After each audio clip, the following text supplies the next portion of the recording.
போன வீடியோவில் பார்த்தீங்கன்னா நம்ம குஞ்சு வந்து இன்குபேட்டர்லேருந்து பொறிச்சு அதை எடுத்துருந்தோம். அந்த வீடியோ தான் பார்த்தோம்.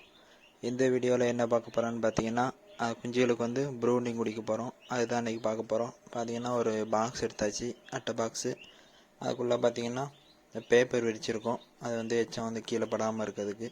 அப்புறம் பார்த்தீங்கன்னா ஒயரு, பல்ப் ஹோல்ட்ரு எல்லாமே வச்சு செட் பண்ணியாச்சு. வெறும் சிம்பிள் தான், ரொம்பலாம் கஷ்டப்படணும்லாம் அவசியம் இல்லை. ஈஸியாகவே ப்ரூடர் வச்சிடலாம். ஏன்னா நமக்கு ஒரு 18-20 குஞ்சு பக்கம் பொரிச்சிருந்துச்சி. அதுக்கு வந்து இந்த அளவுக்கு போதுமானது. ஒரு 2 வாரம் ப்ரூடிங்கு இருந்தால் போதும். அப்புறம் எடுத்து அது வெளியே கூண்டில் மாற்றிடலாம். பாருங்கள், எல்லாமே நல்லாவே இருக்குது குஞ்சுகள். இதுக்கடுத்து பொரிச்சதெல்லாம் தூளை எடுத்தாச்சு. பேலன்ஸ் உள்ள முட்டை வந்து வச்சுருந்தோம். அது வந்து அதுக்கடுத்து கொஞ்சம் நாள், ஒரு 2 நாளில் மேக்ஸிமம் இருக்கிறது எல்லாமே பொரிச்சிட்டு இப்போ பார்த்தீங்கன்னா எல்லாத்தையும் எடுத்து பாக்ஸ்குள்ளே விட்டாச்சு.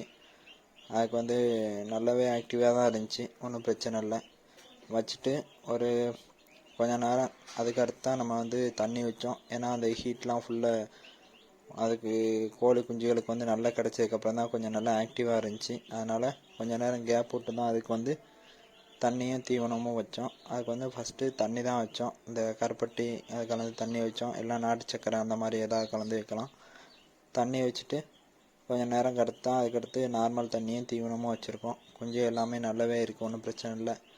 எல்லாமே நல்லா ஆக்டிவாக தான் இருந்துச்சு. வான்கோழி குஞ்சுகளும் நாட்டுக்கோழி குஞ்சுகளும் இதில் இருந்துச்சு. இது மாதிரி நிறைய வீடியோ நம்ம சேனலில் இருக்குது. ஆடு, முயல் சம்மந்தப்பட்ட வீடியோ எல்லாமே இருக்குது. உங்களுக்கு பிடிச்சிருந்தனா சேனலை பாருங்கள். உங்களுக்கு பிடிச்சிருந்தா சேனலை சப்போர்ட் பண்ணுங்கள். நன்றி, வணக்கம்.